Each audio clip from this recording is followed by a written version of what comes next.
सहनाववतु सहनौ भुनक्तु सह वीर्यं करवावहै तेजस्विनावधीतमस्तु मा विद्विषावहै।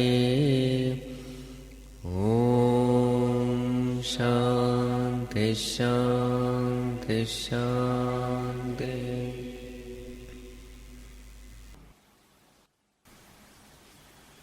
So after describing the knowledge, the spiritual knowledge, now Bhagavan is describing the benefits of gaining the spiritual knowledge. What are the benefits a jnani gains after having gained the spiritual knowledge? So first one is verse number 18. What is the important point there? Samadarshanam. Vidya vinaya sampanne brahmane gavihastini shuni chaivashvapake cha pandita samadarshinaha. He has a vision of oneness. So he has realized that his consciousness functioning in a body, mind, intellect equipment. So what does he see in others? Whatever he has realized in himself, the same thing he sees in others. So in others also he sees the very same consciousness. So there is a vision of oneness. And wherever there is a vision of oneness, there is love, there is compassion, there is forgiveness. All this comes natural with the vision of oneness. In fact, his thinking will be very clear with this vision. There will not be any kind of confusion in understanding life, in dealing with people also. Once Abraham Lincoln, when he was the President of America, he said there was one person who hated him very much. And there happened to be an occasion where one person has to be selected for a senior post in the government. And it is said Abraham Lincoln selected this very same person who hated him very much. Then somebody asked him, why did you do that? You know that this person doesn't like you. Then Lincoln said, see,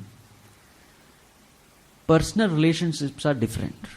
As far as that post is concerned, this person is the most eligible person for that post. As far as his qualification is concerned, experience is concerned. So therefore I appointed him. Now this is called Samadarsanam. Not allowing our personal likes and dislikes to influence our way of thinking, way of decision making. So this is one benefit which a jnani enjoys. He never allows his intellect to get blurred by his likes and dislikes, etc. What is the second one? Ihaiva tair jitas sargaha. So the second benefit enjoyed by a jnani is he conquers the fear of death. He becomes fearless as far as death is concerned. The third benefit is Brahmani te sthitaha. Firm abidance in truth, in Brahman. His mind firmly abides in the truth. This is the third benefit. Up to this we had seen yesterday. Let us see the next one. न प्रहृष्येत् प्रियं प्राप्य नोद्विजेत् प्राप्य चाप्रियम् स्थिरबुद्धिरसम्मूढः ब्रह्मविद् ब्रह्मणि स्थितः न प्रहृष्येत् प्रियं प्राप्य नोद्विजेत् प्राप्य चाप्रियम् स्थिरबुद्धिरसम्मूढः ब्रह्मविद् ब्रह्मणि स्थितः. This verse is very similar to the one which we had seen in third verse. If you see, neyasya nitya sannyasi yaha na dveshti na kankshati.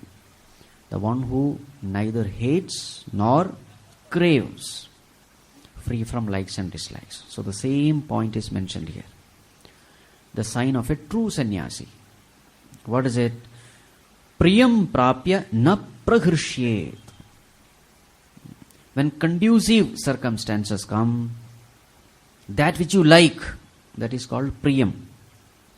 In such circumstances, na praghrishyet. He doesn't become overexcited, overjoyed.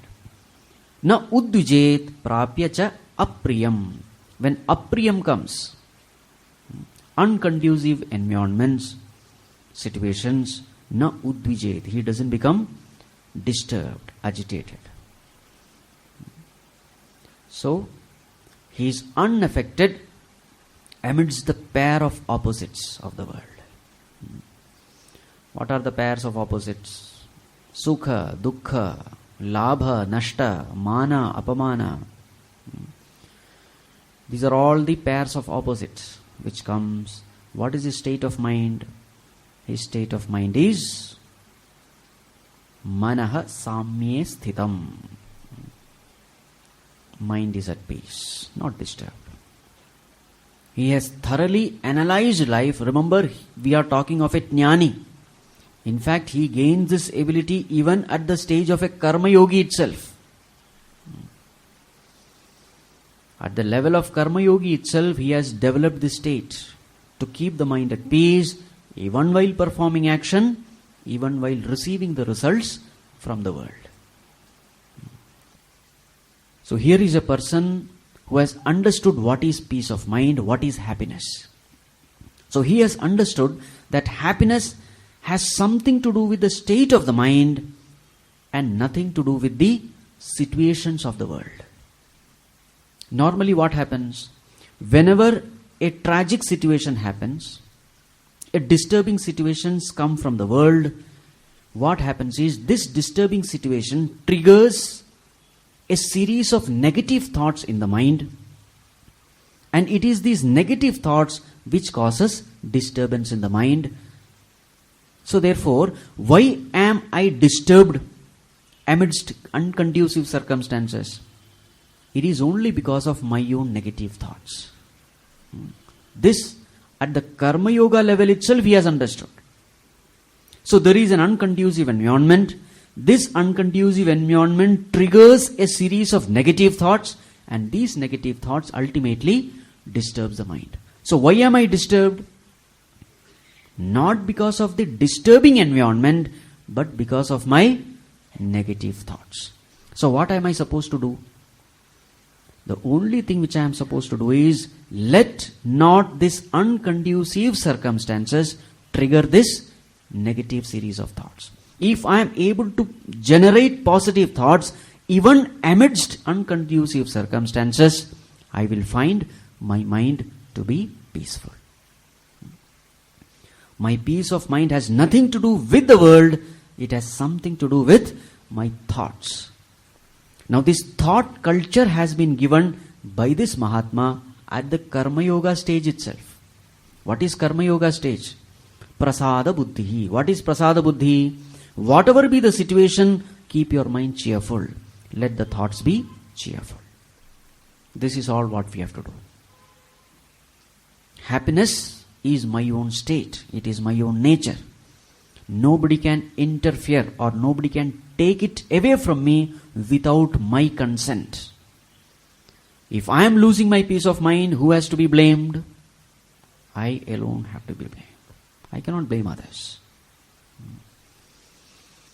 So there is a nice story. Once a salesperson, he was very much dejected. He went to his manager. Sir, wherever I go with your product, I am insulted by everyone.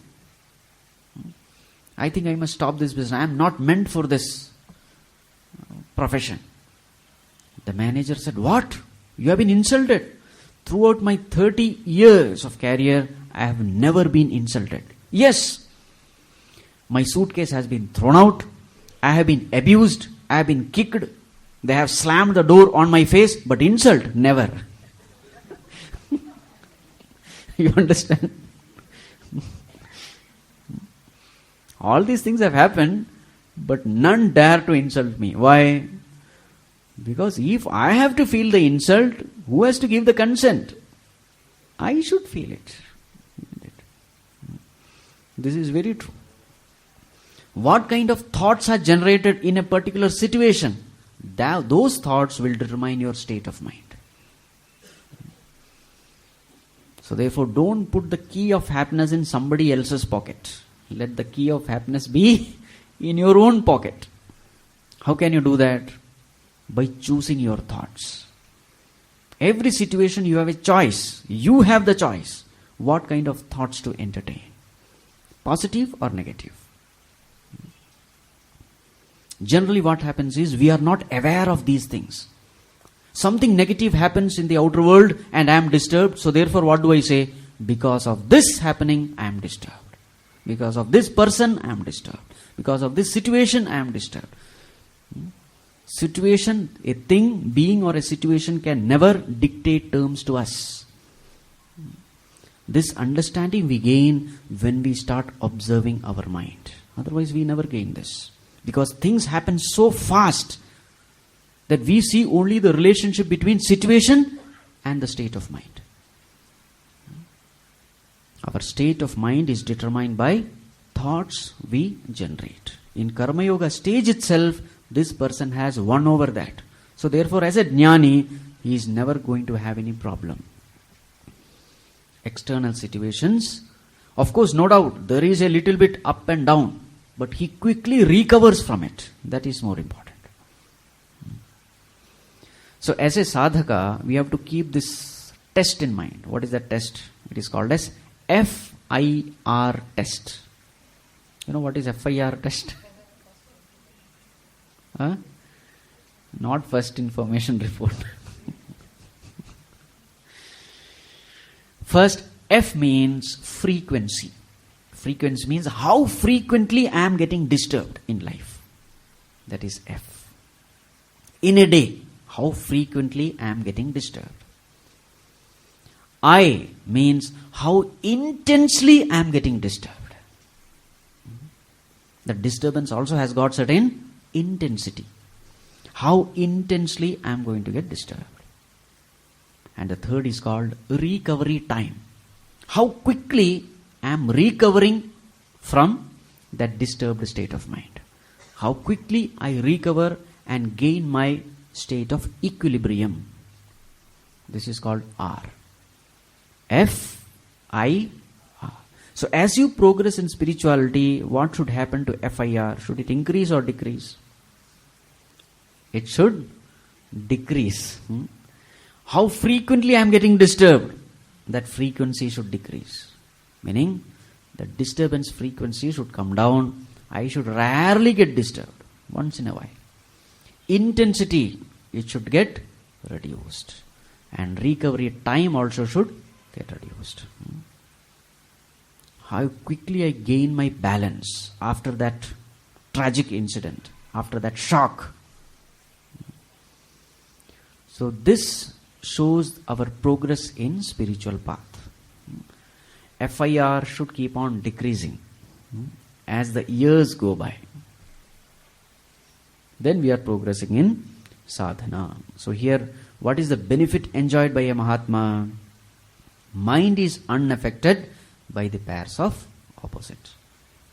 Now here some few terms are given. Sthira buddhihi, asammudaha, brahmavit, brahmani sthitaha.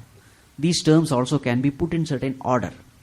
So what is the first one? First one you can use brahmavit, the knower of Brahman. Knower means it's an information. He is through satsang, he gains the knowledge of Brahman as this pure consciousness. So that is the Shravana stage. After Shravana, you become Brahmavit. And then after Manana, you become Sthira Buddhihi. So after Manana stage, what happens? All your doubts are removed. When doubts are removed, intellect is convinced. And once the intellect is convinced, it becomes firm. Sthira Buddhihi. And then, what is the next stage? After Shravana and Manana comes Nididhyasana. After Nididhyasana, what should happen?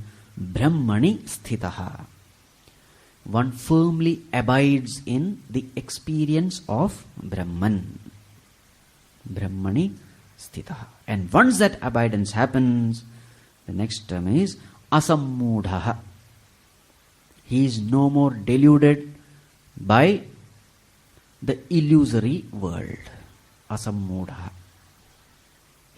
So what is the benefit enjoyed by this Mahatma? No more delusion. Asammudhaha. This is another benefit. So Bhagavan is listing down the benefits of gaining spiritual knowledge. No more delusion. Let us chant the next verse. Bahyasparsheshvasaktatma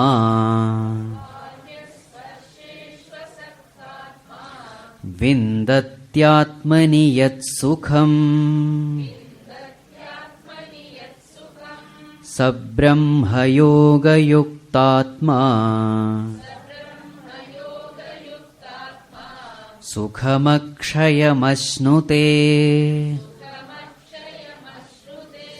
Bahyasparsheshvasaktatma Vindatyatmani yat sukham Sabrahma yoga yuktatma Sukhamakshayamashnute. Yes. The next benefit is Bahyasparsheshu asakta atma. The one who is detached from Bahyasparsha, contact with the outer world. The one who is detached from the contact with the outer world. What does it mean? Does it mean he will not contact with the world? No. What it means is he has perfect dispassion towards the pleasures of the world. This term doesn't mean that he will go to some Himalaya, bury himself in some cave and doesn't come in contact with the outer world. That is not the meaning. The meaning is even when he comes in contact with the outer world is not able to disturb him. The pleasures of the outer world does not create any craving for him, desires for him. Bahyasparsheshu asaktatma. Meaning, he does not derive joy from the outer world. Bahyasparsheshu asaktatma atmani yat sukham tat vindati. Such a person derive joy, happiness, bliss from where? Atmani, in one's own self. And what kind of sukham he gains? Sa brahma yoga yuktatma akshayam sukham asnute. How much joy, how much bliss does he experience? It is akshayam, infinite, imperishable sukham. How did he gain it? Brahma yoga yukta atma. In short, Brahma jnana yukta atma. The one who is endowed with the knowledge of Brahman. So here two more benefits are highlighted. What are the two benefits? Number one, total dispassion towards the outer worldly pleasures. Benefit number 1. Benefit number 2, Akshaya Sukham Ashnute. Infinite peace, infinite joy. So totally how many have been enumerated? What is the first one? Samadarshanam, vision of oneness. Number 2, conquering the fear of death. Number 3, firm establishment in the truth, Brahman. Number 4, unaffected by the pairs of opposites of the world. Number 5, freedom from delusion of the illusory world. Number 6, dispassion towards worldly pleasures. Number 7, Akshaya Sukham, infinite bliss. So these are all the benefits gained by a Mahatma. Why are these benefits enumerated? These benefits are enumerated in order to inspire the seeker in pursuing the path of spirituality. Unless we know what we are going to get, we will not be inspired to put forth effort in spirituality. Otherwise our attention will only be in the difficulties in the path. Many people say, oh, spirituality is very difficult, it is not my path. For such people, you have to inspire them. How do you inspire? By showing what they are going to gain ultimately. So now in verse number 21, this person has got total dispassion towards the worldly pleasures because he is gaining highest joy from within, from his own self. Now this term Bhagavan has used, Bahya Sparsheshu Asakta Atma. So a further clarification is given here, because one may ask, why not have the outer pleasure also and the inner bliss also? This question may come. Enjoy the world, enjoy all the pleasures, indulge in all the pleasures, because that is one kind of pleasure. Enjoy that also and enjoy the bliss of the Atman also. Why miss the other one? So Bhagavan makes it very clear. Why this person is dispassionate towards the pleasures of the outer world. So this term, Bahya Sparsheshu Asaktatma, is further commented upon. Why is he dispassionate towards worldly pleasures? Let us chant the next verse. Yehi samsparshaja bhogaha dukkayonaya evate adyantavantah kaunteya nate shuramate buddhaha yehi samsparshaja bhogaha dukkayonaya evate adyantavantah kaunteya nate shuramate buddhaha. Yes. What is the problem in indulging in the worldly pleasures? So these bhogaha, these pleasures which are samsparshaja, ja means born of sparsha. Sparsha means touch or coming in contact. The contact born pleasures. Samsparshaja bhogaha means contact born pleasures. Now contact born means what? The sense organs coming in contact with the sense objects. So when the sense organs come in contact with the sense objects, there is a pleasure, and that pleasure is called samsparshaja bhogaha. The eyes, the ears, the nose, tongue, skin, etc. When it comes in contact with the world, there is a joy, there is a pleasure. No doubt there is a pleasure. But what kind of pleasures they are? Dukkhayonayaha eva. They are nothing but dukkha yoni. Yoni means what? Womb. What kind of womb? Dukkha yoni, womb of sorrows. These pleasures, worldly pleasures, give you nothing but sorrow. Just for name's sake, it is joy. The moment you indulge in it, it suddenly turns into pain. Now why this term yoni is used? Yoni means womb. When the child is in the womb, you don't see the child, you see only the womb. And suddenly the child comes, isn't it? In the same way, these pleasures, externally, superficially, it appears to give you joy. But very soon, that very same joy becomes painful. In the end, always the result is repentance. I shouldn't have done it.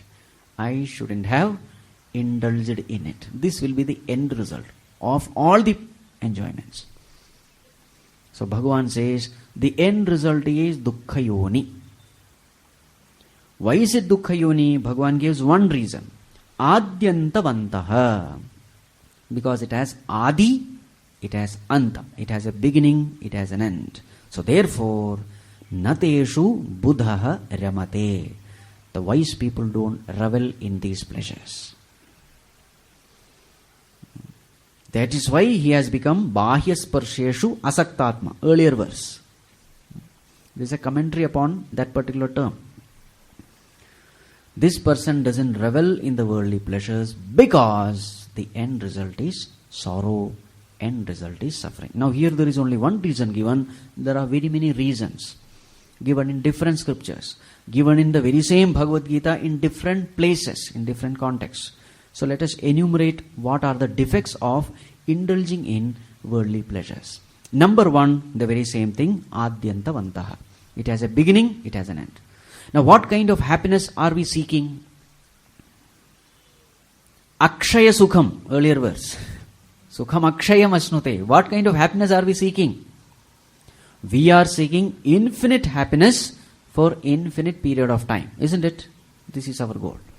Now the worldly pleasures, can it give happiness for infinite period of time? No, it is adyantavantaha. It has a beginning, it has an end. As long as the sense organs are in contact with the sense objects, there is pleasure. So time-wise, there is limitation. Defect number one. Defect number two, intensity-wise also, there is limitation. No sense pleasure can give you infinite happiness. Every happiness is finite only. So intensity-wise, limitation. Point number two. Point number three, the more and more you indulge, the body becomes weaker and weaker. Because it drains away the vitalities of the body. This is defect number three. The law of the universe is no pain, no gain. So if there is gain, there has to be pain. Isn't it? So if there is some pleasure, understand you are paying something. You are paying heavy price somewhere. And what is the price? Every time you indulge, your body becomes weaker. The vitalities are drained away. Sarvendriyanam jarayanti tejaha. In which Upanishad? Kathopanishad. So our Nachiketa, that little boy, he wanted to know the greatest truth. So he asked Yamaraj, Bhagavan, tell me, is there life after death? So Yamaraj said, see, don't ask these serious questions. You ask any other question, I will answer. Not question, rather you ask any other boon, I will give you. You want money, I will give you. You want lordship, I will give you. You want pleasures, you want these apsaras, etc., dancing girls, that also I will give you. Heaven you want, I will give you. But don't ask this question. At that time, Nachiketa says, these dancing girls and all, you keep it with you. Tavaiva vaha tava nritya gite. Because ultimately these pleasures, what are they? Sarva indriyanam jarayanti tejaha. That vitality, that strength, it just drains it away. I don't want these pleasures. So this is third defect. What is the third defect? Body becomes weak. Defect number 4. Many times these desires are unfulfillable. You cannot fulfill these desires. Many times it is socially unacceptable, and many times it is immoral. And many other times objects are few, desirers are many. So therefore, even to fulfill these desires, they are difficult. There was one friend of mine. He used to tell all his experiences openly. With Swamis, you open your heart, because you have a trust that this person won't tell anyone else. Anyway, so this boy, youngster, was telling Swamiji, I was in love with a girl, right, in college. So for her sake, I did so many things. I got one imported bike. I used to take her to different places, to different posh restaurants, and I used to buy her favorite food, etc. I've spent a lot of money on her, but ultimately she ditched me. This is called unfulfillable. Many times the desires are such that it cannot be fulfilled. What can you do? This is defect number 4 with these sense pleasures. Defect number 5, even if you fulfill it, it is insatiable. Dushpurena analena cha. This comes in 3rd chapter. Kamarupena kaunteya dushpurena analena cha. Like fire. You fulfill these worldly pleasures, worldly desires. These desire, for the time being, it appears to be quiet. There is some relief for some time, but again these desires come up with greater intensity. Example given is that of fire. In fire, whatever you put, will the fire say enough? No. That's why the name Analaha. Alam means enough. Analaha means that which doesn't say enough, that keeps on asking for more and more. The worldly desires are insatiable. This is defect number how much? 5. Defect number 6. The person who indulges, such a person develops a very loose personality, indulgent personality. It is called as pajama personality. He can never stand for anything. Loose personality. No strength at all in his personality. Why? Because ultimately, what determines your personality? As the saying goes, beware of your thoughts because they become your words.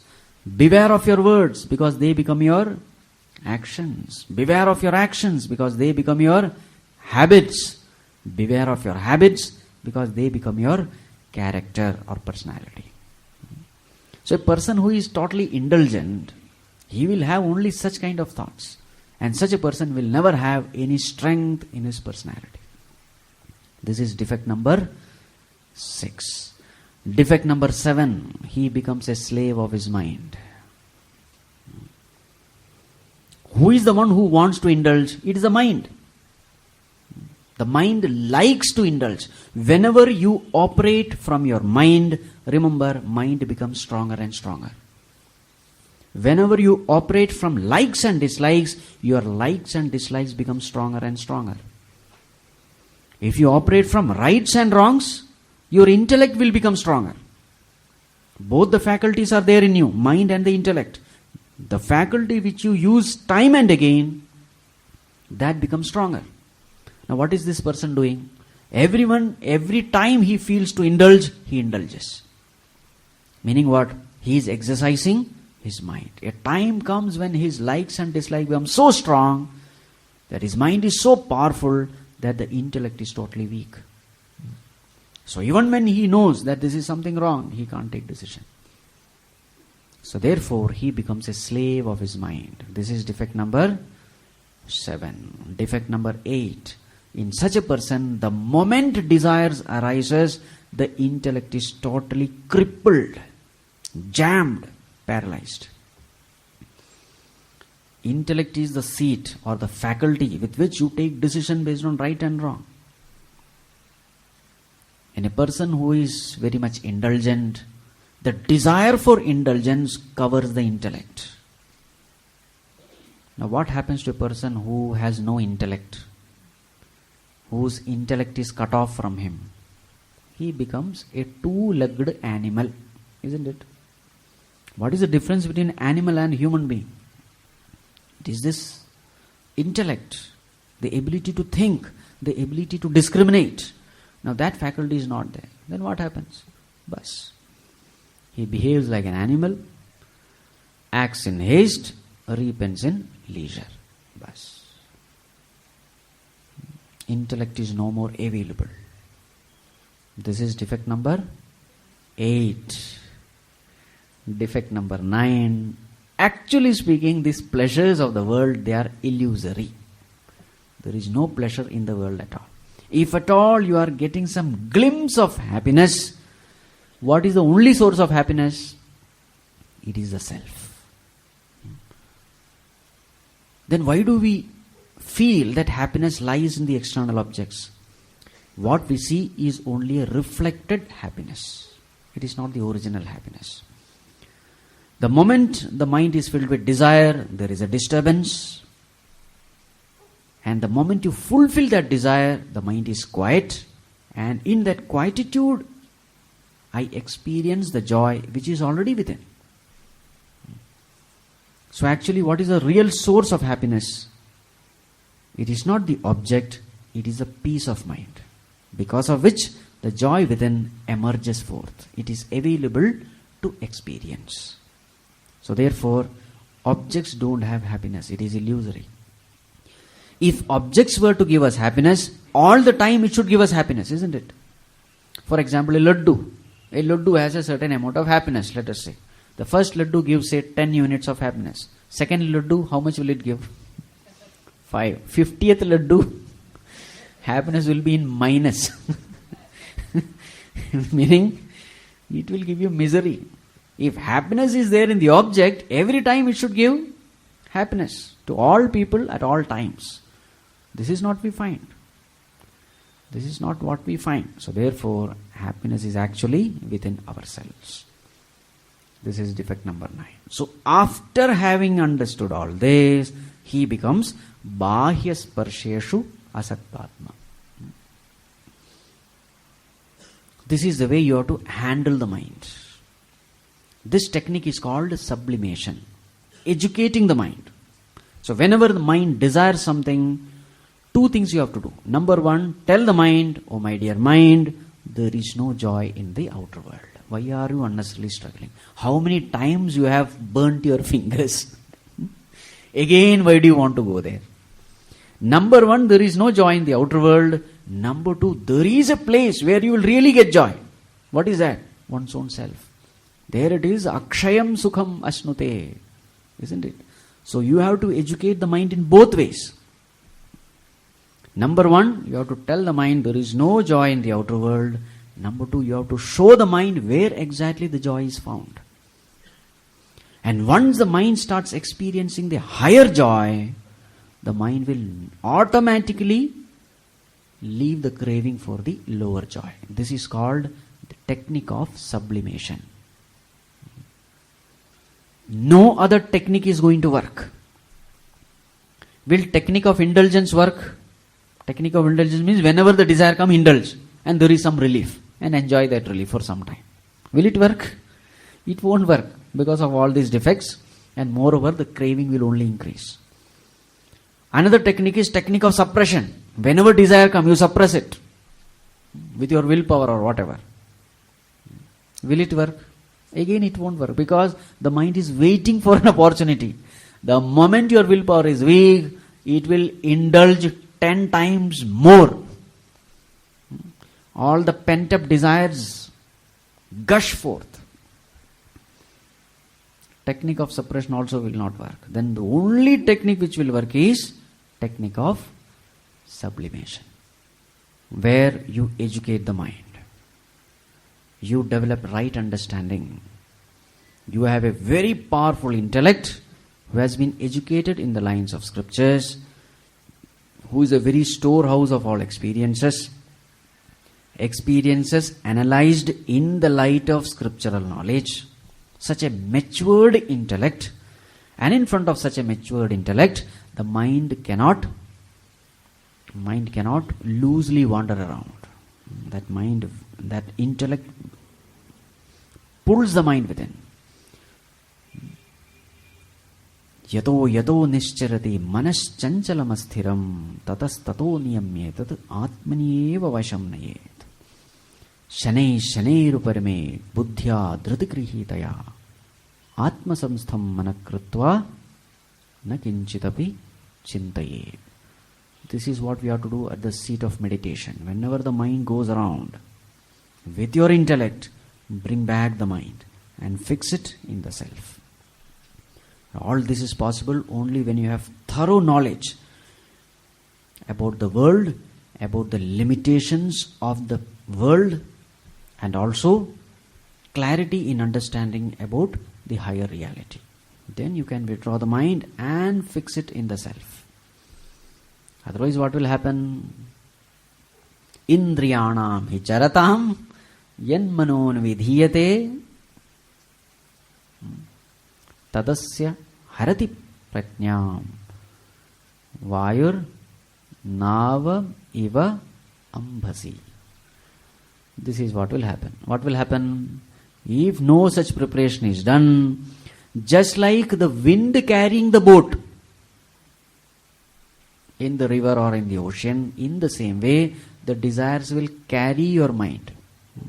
In fact, the mind will carry the intellect towards the sense pleasures. Meaning, whatever you like, your mind will find some excuse and justification so that intellect is convinced. Yes, we can indulge. Who listens to whom? The mind starts listening to the intellect starts listening to the mind. So when you see sweets and prasadam, etc., though you are a diabetic patient, what will you say? It's okay, it is prasadam, no, we can have. You can have little. No. The whole thing you must have because it is prasadam.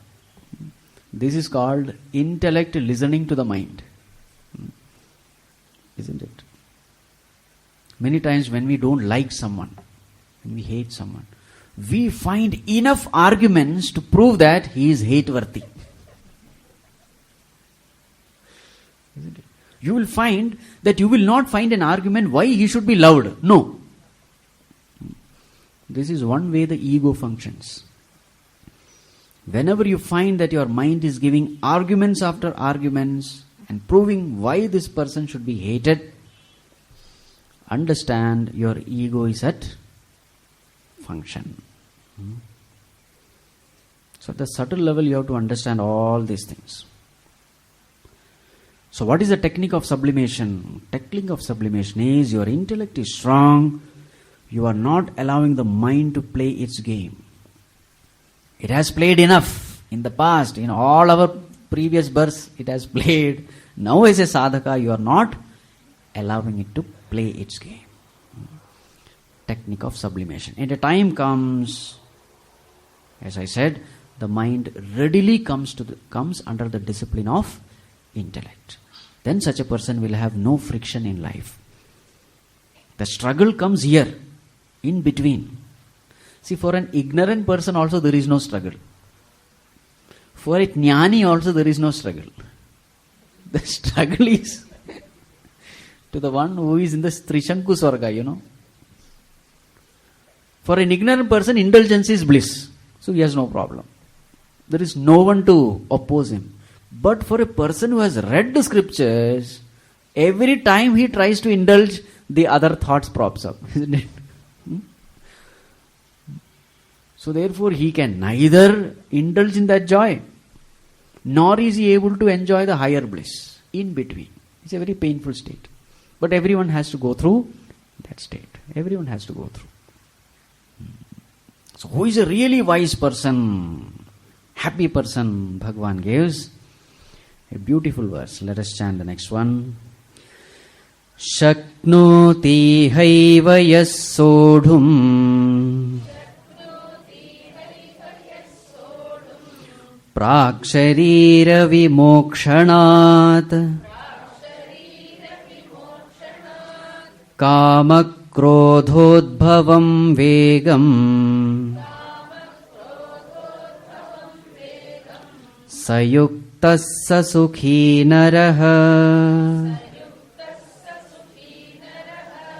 shaknoti haiva yas sodhum प्राक्शरीरविमोक्षणात् कामक्रोधोद्भवं वेगं सयुक्तः ससुखी नरः. Sayuktaha, Sasukhi Naraha. He is the one who is integrated. He is the one who is wise. He alone is the one who will be happy. Who is he? The one who has done this when Prak Sharira Vimokshana, before leaving the body, meaning while living. While living in this world, the one who has done this, what has he done? The one who is able to Shaknoti Sodhum, withstand. The one who is able to withstand what? Vegam. Vegam means the impulse, the momentum, the force, the onslaught. The one who is able to withstand the impulse born of Kama Krodha. Kama Krodhodbhavam Vegam. Kama Krodha Udbhavam Vegam. The one who is able to withstand the impulse born out of Kama and Krodha, desire and anger, the one who is able to withstand that, such a person is the one who will be really happy. Such a person is the one who is really integrated. When he is supposed to do it? Even while living, not after death. Now see, as far as this Kama, Krodha, Lobha, Moha, Mada, Matsarya, everything has to be understood here. Though only Kama, Krodha is mentioned, we have to understand it to be Kama, Krodha, Lobha, greed, Moha, delusion, Mada, arrogance, Matsarya, jealousy. Everything has to be understood. Now, the first thought which arises in the mind, you have no control. As far as the first thought is concerned, you have no control. Why? Because this first thought comes from our previous samskaras. It comes from the Vasana storehouse. As far as the first thought is concerned, you have no control. It just comes. Now, whether to entertain the same thought, the same line of thinking or not, that is in your control. Are you able to follow? The first thought will come because of your previous ways of living. Now, before coming to this spirituality, before studying scriptures, etc., we all were living an animal life, an indulgent life. So therefore, while living indulgently, we had collected so many impure vasanas in our past. That will keep coming up again and again. You have no choice. But once that particular thought has come, once you have detected it, after that, whether to entertain the same thought or not, that is in your control. This is where Purushartha comes into picture. Purushartha means self-effort. The first thought, it is not Purushartha, it is Prarabdha. The momentum of the past. It is Prarabdha. You have no control over it. But whether to entertain that thought or nip it in the bud, there comes Purushartha. Purushartha means self-effort. And that is what is going to determine your life. That is what is going to determine in which direction you are going to go. Spiritual or material. So many people say our life has already been predetermined. This is called fatalism. Everything is predetermined. We are just puppets in the hands of God.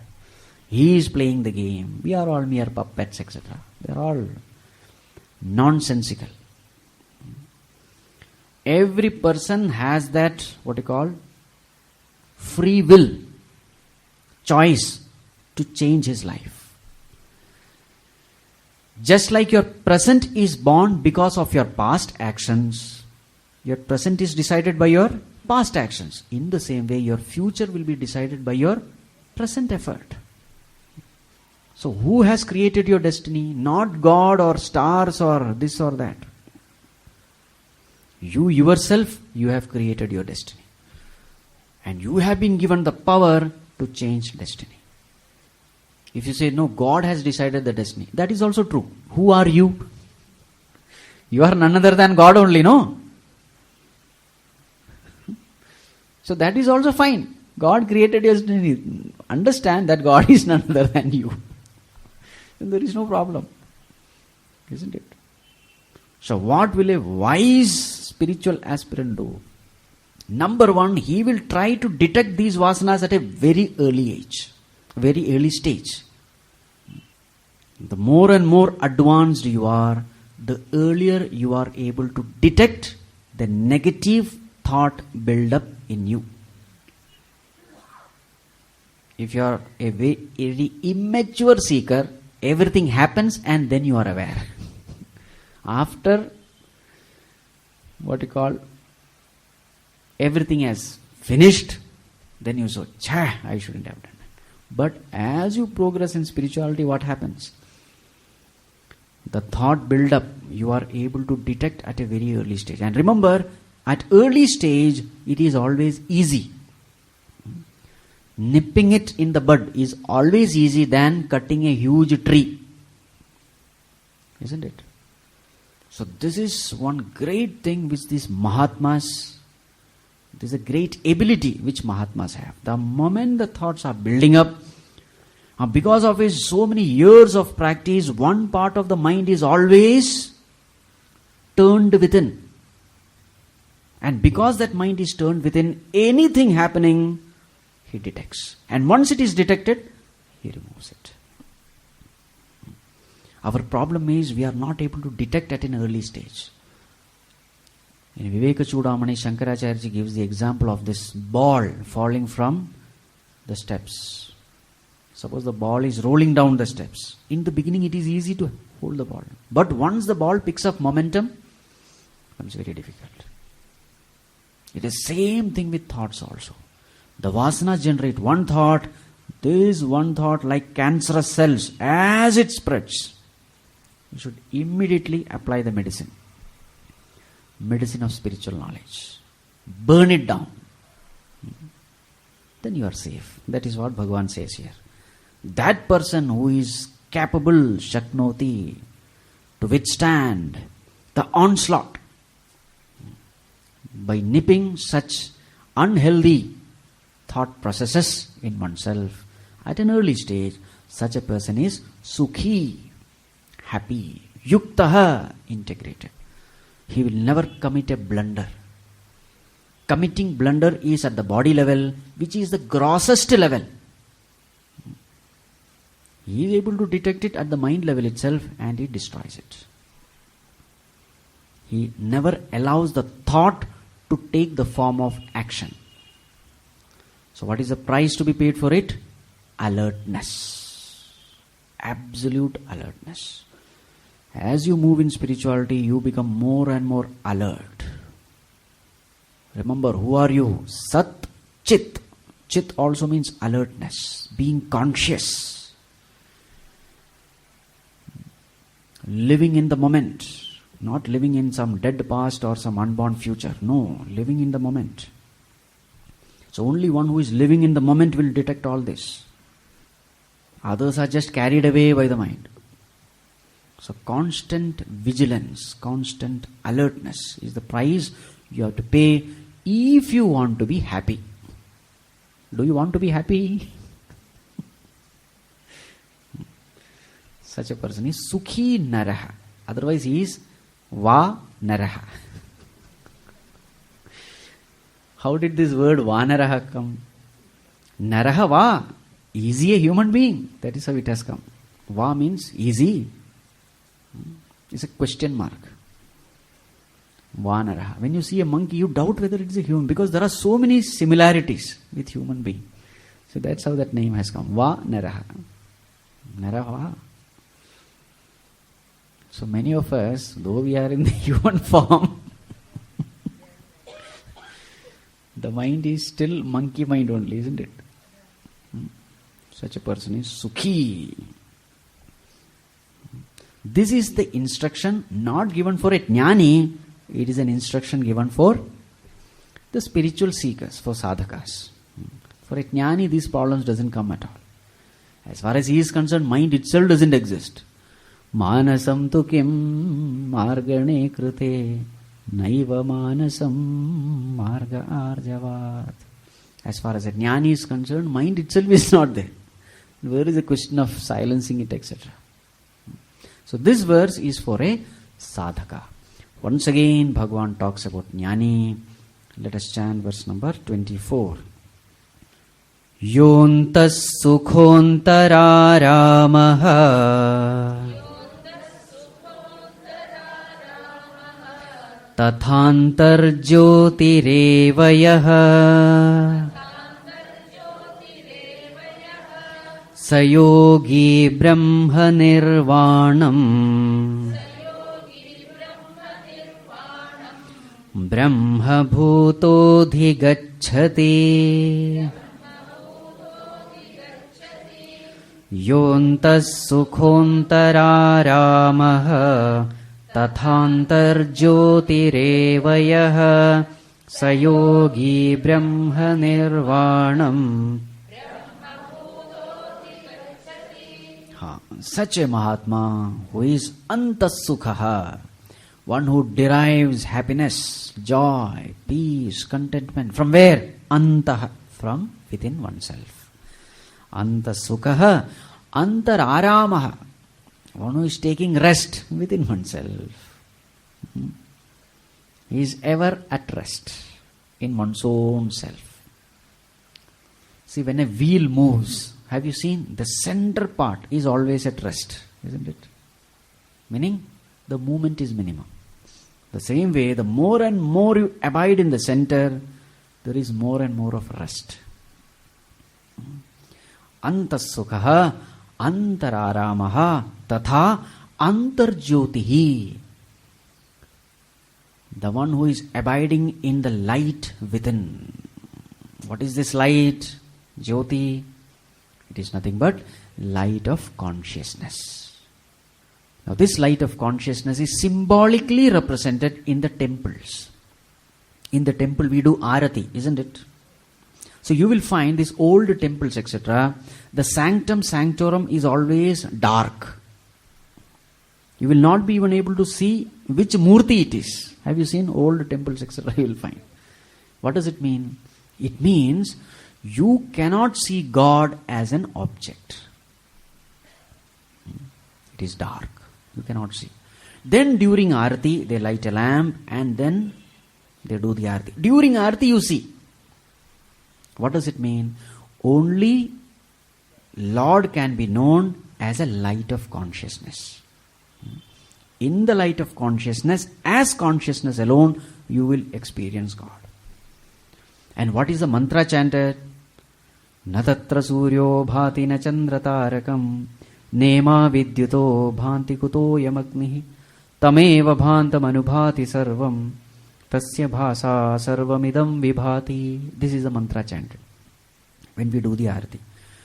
Na tatra surya bhati na chandra tarakam. Now it is a praise of that Supreme Lord. O Lord, that consciousness cannot be illumined by sun, the moon, the stars, or the lightning. What to talk of this fire? Oh Lord, I am helpless. I know this fire cannot illumine you. In fact, it is because you illumine that we are able to know that there is sun, moon, etc. It is in the light of consciousness that I am conscious of sun. Isn't it? Sunlight cannot illumine consciousness. It is the consciousness which is illumining the sun. So when we chant that mantra, we are showing our helplessness to God. Bhagavan, I am sorry, I have no other means, but I am doing this. So all our tradition, they are all symbolic. You have to understand that symbolism. And the funniest part is, this light of consciousness is so very clearly evident, but we miss it. What do you see? Now you may say, I am seeing hand, lines, etc., fingers, you may say. But there is one thing which you are seeing, but still you are not paying attention. What is that? It is a light. In the light of which you are seeing this hand, isn't it? So it is exactly the same thing, same mistake which we make. It is in the light of consciousness that you are conscious of everything. You are so busy with the things of the world that you forget the light because of which you are conscious. This light of consciousness is God. This light of consciousness is the only truth. If you see any object, it will boil down to consciousness. Suppose I am seeing this object. Does the object has its own existence? Now if you analyze, where do you see this object? You see it in the mind, correct? Where does the mind exist? It exists in consciousness, because mind is nothing but thoughts. Thoughts are nothing but ripples in consciousness. So actually what are you looking at? You are seeing nothing but consciousness. What is the content of this book? Nothing but consciousness. Because book is lying in the mind. Mind is thoughts. Thoughts are ripples in consciousness. So therefore it is nothing but consciousness. So like this, whatever you see, remember, actually you are experiencing consciousness. But our attention is not in consciousness. Our attention is in the objects, things, beings, etc. seen in consciousness. This is where we make the mistake. Now what does this Mahatma do? Antarjyotihi. Antarjyotihi means his attention is always upon this light of consciousness. He is never away from the truth.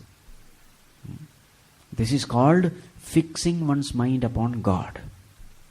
This is called Ananya Bhakti. Single-pointed devotion.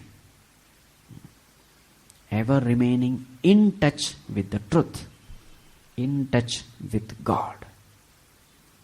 Such a person, Sayogi, Brahma Nirvanam, Brahma Bhutaha Adhigacchati.